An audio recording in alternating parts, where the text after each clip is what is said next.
সম্মানিত ভাইয়েরা, যেগুলোতে একমত হয়েছে, জাতির সামনে হয়েছে, আমরা সেখানে তো কোনো বাধা দেইনি, সমর্থন দিয়েছি।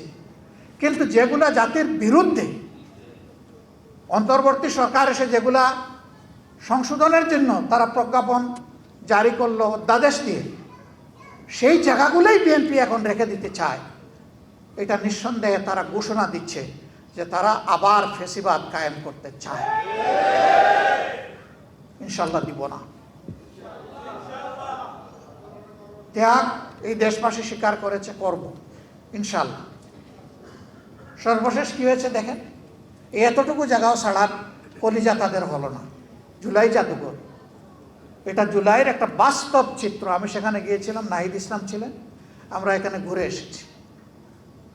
ওখানে আয়নাঘরটাও আছে, গেলে দেখবেন কি জিনিস, একটা কবর, অন্ধকার একটা কবর, কবরের সমান একটা জায়গায় একটা মানুষ থাকে, খায়, ঘুমায়, পেশাব পায়খানা গোসল সব কিছু ওই জায়গার মধ্যে, একটা কবর। সেইগুলো ওখানে তুলে ধরা হয়েছে। এই জাদুঘরটা হবে জাতির সম্পদ।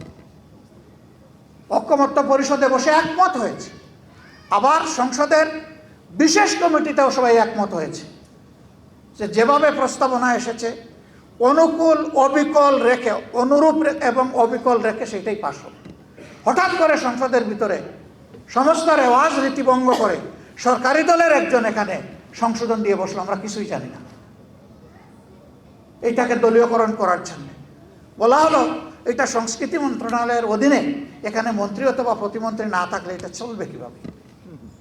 আমাদের পক্ষ থেকে আমাদের চিফ হুইপ কথা বললেন, আমরা বললাম যে এই ধরনের শত সহস্র প্রতিষ্ঠান বাংলাদেশে আছে, এগুলার প্রধান মন্ত্রী কিংবা প্রতিমন্ত্রী নয়। আর এটা কোনো সাধারণ জাদুঘর নয়, অথবা জাদুঘরের কোনো শাখাও নয়। এটা গোটা জাতির সেই 47 থেকে শুরু করে 24 পর্যন্ত ঐতিহাসিক জিনিসগুলো এখানে তুলে ধরা হয়েছে। এই জাদুঘরটাকে আল্লাহর রাস্তায় আপনারা রাজনীতিকরণ করবেন না। প্রথমে এক যুক্তি দিল, শেষে গিয়ে খোলামেলা বলে ফেলল যে আমরা তো নির্বাচন করেছি দলীয় সরকার কায়েম করার জন্য। তলির বেড়াল বের হয়ে গেছে। জনগণের সরকার কায়েম করার জন্য নয়, দলীয় সরকার কায়েম করার জন্য। ভাই বোনেরা, আমরা সেই দুঃখ, ক্ষোভ, যন্ত্রণা, ব্যথা এবং ঘৃণা নিয়ে সেদিন ওয়াকআউট করেছি।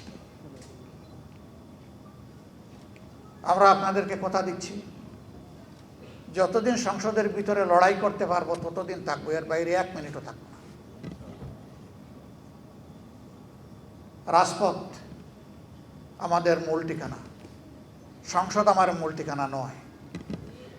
সংসদে এই দেশের দুঃখী জনগণ একটা পরিবর্তনের আশায় আমাদেরকে পাঠিয়েছে। সেই পরিবর্তনের সূচনা যদি আমরা না করতে পারি, সেই সংসদ দিয়ে আমাদের কি হবে?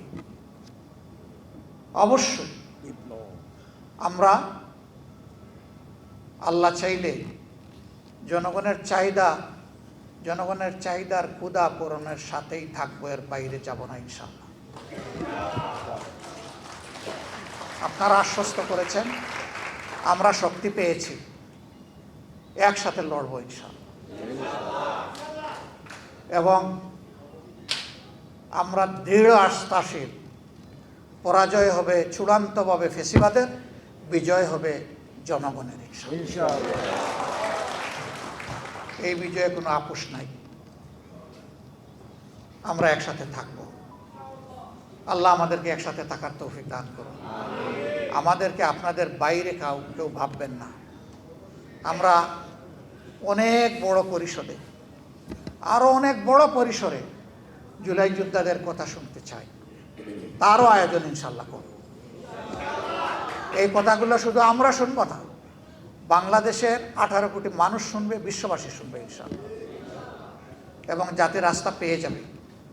আপনাদের সবাইকে গভীর কৃতজ্ঞতা, আন্তরিক মোবারকবাদ। আসসালামু আলাইকুম ওয়া রাহমাতুল্লাহ।